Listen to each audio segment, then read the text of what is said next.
Now, I do have a live guest in the studio with me, former British, former European, former Commonwealth and former IBO lightweight champion. A guy that went to America, waited his turn, old school style, for a WBC challenge, waited a long time and actually had to go out and fight a good fighter. Well, that was not that long ago, but long enough ago.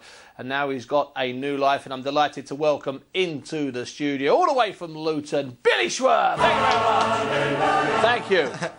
That's the way we do it. We're having a hallelujah on this show, Bill. Bill, thanks. Praise the Lord. Thanks very much for coming in, Bill. Before we talk a bit about your fights and your life post boxing, what exactly are you? What are you doing now, Bill? What does Billy Schwer do now? Mainly, I'm doing like motivational speaking. I do conferences. I work with schools. I was at a school today doing workshops.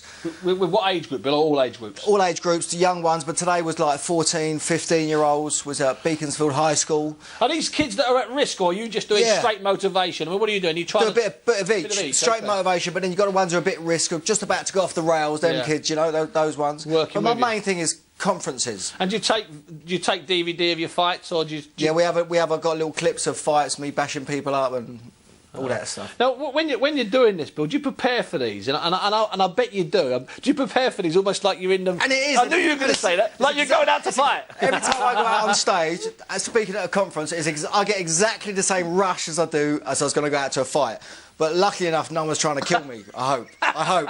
As long as I don't upset anyone. But it's exactly the same adrenaline rush, the anticipation, the anxiety. Are they going to get it? Am I going to get it wrong? Am I going to say the wrong thing? Are they going to boo you? Am I going to get booed? Am I going to Is anyone there? Is anyone paying? Yeah, does anyone care? No, Bill, you've got a website. It's billyschwer.com. I think we may even be able to put it here. billyschwer.com and find out more now. Billy's, I've got a couple of Billy's books. I'm just going to pull them over on this other camera. Can we get a close-up on him? There we go. Billy Schwer. Mental boxing. Bill, just explain to me a little bit before we talk about the actual boxing. Explain to me what mental boxing is, if it's something you can explain. So we got the book. The books I've designed a success model. So I've looked at my life and what had me become a world-class athlete. And it's the 3 Ds: discipline, dedication, and desire. That's the positive cycle. So the book's all around about that. But then there's a negative cycle: doubt, distraction, and disappointment. Now those positive and negative cycle, that makes a difference between winning and losing. So the book and the workbook is all about that. It's about desire. It's about, are you disciplined? Have you got what it takes to...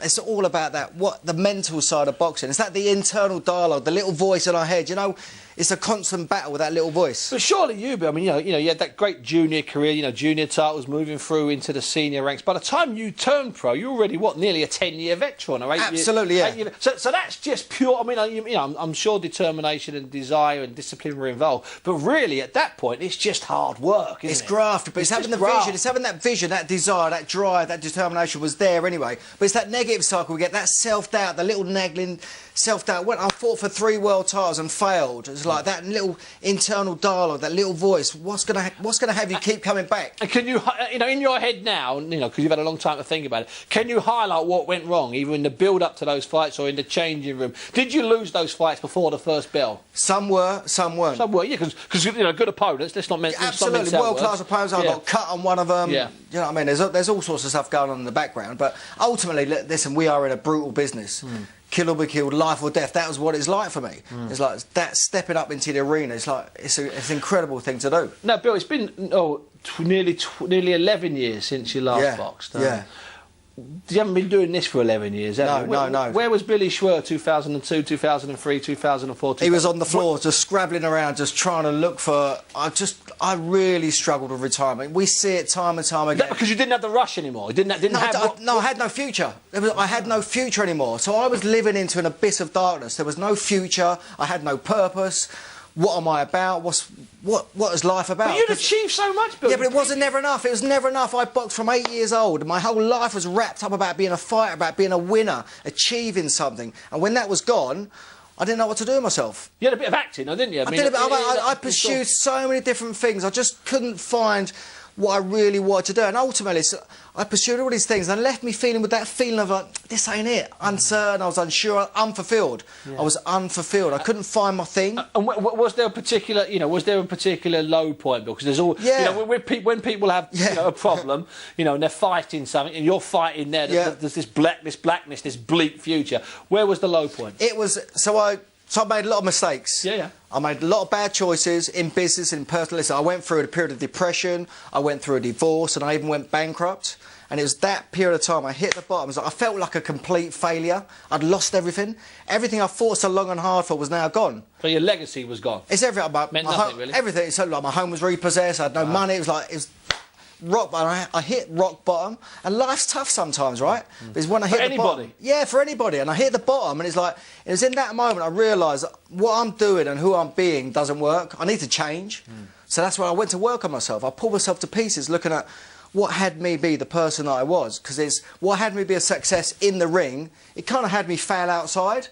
They didn't. It's a paradox. The two didn't work. Two different work. Yeah, the two didn't work. Yeah. So then, once you distinguish that, then you get a bit of freedom around it. And who I am in the ring is not. It doesn't work everywhere. And there is something else for me to be as well. I am not Billy the Boxer all the time. There is another something else that I could be. Whereas from the age of 8 or 9 or 10 until you retired, you've always been a boxer. I was conditioned, programmed to be a fighter. And as a fighter, we're conditioned that way. We can't show any emotions. We don't feel anything. It's like we're just geared for that, to fight. And that works great in the boxing ring. But when you come out and it's a whole new world out there. It's a whole new world. It's easy for us to fight because it's easy for us. That's what we do. Yeah. But when you come out into the world, man, we're just like lost. So what about? I mean, the obvious thing is what so many fighters do: staying in the business somehow as a fringe trainer or working with a promoter. Was that an option during the start period? Never. I thought about coming back as fighters do, but listen, I knew reality was, mate. My last 2 fights ended up in hospital, and I knew that if I come back, there was no way that I was going to be any better than I was. So my little voice was talking about that, but I just put that to one side. Because by then it had gone. And it's gone. I don't mean you were rubbish. No, it's gone. I mean it was gone. You'd lost whatever it was that made you Billy Schwer earlier on. And it goes, and it goes. Yeah, and the trouble is, with us fighters, we find it really difficult to let go of it and leave it in the past. Because then we have to reinvent ourselves and create a new identity. Who are we? Or you stay in the boxing business, but I didn't want to do that. I wanted a new challenge. I wanted something else to take on. I wanted to expand myself, do something completely new. But that took a bit of time, and it's taken its time. I've been 10 years out of the game. It's been a real challenge. It's been a real... Yeah, it's not happening overnight. Well, you stay there, Bill, because we're going to talk about how you actually did turn things around and get to the stage where you are now.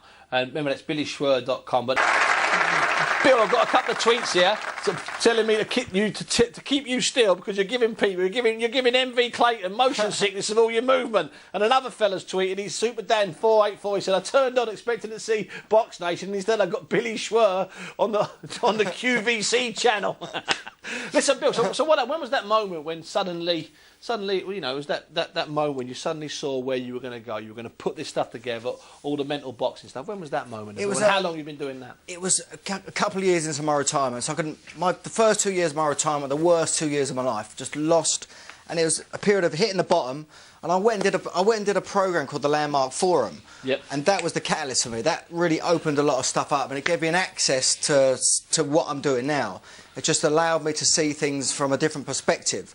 So then I went to work on myself, and I did more of their education. I've done lots and lots of different types of human study, human behaviour, what has us be the way we are. Just fascinated by it. It just amazes me. So, Bill, if anyone wants to get in touch with you, it's quite simple. It's billyschwer.com. Bill, listen, thanks for coming in, mate. My pleasure. I really mean that. Lovely, thank you. And if you've noticed on the table here, this card which says 21, it's because this is our 21st show tonight.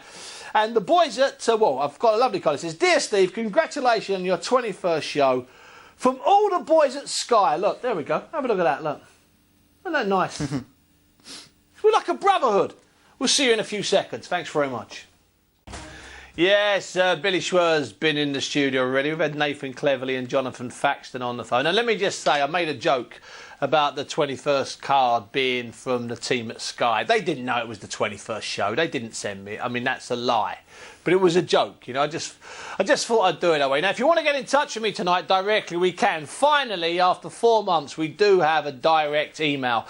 There it is on your screen in front of you. Bunce@boxnation.com. You can also get me via the Twitter, which is @BigDaddyBunce. So you please send in your requests and your moans and your screams and your shouts. I'm not going to be like Piers Morgan. I'm not going to block you if you say something nasty about me. In fact, I'm probably going to reply to you if you say something nasty about me. Now, down here.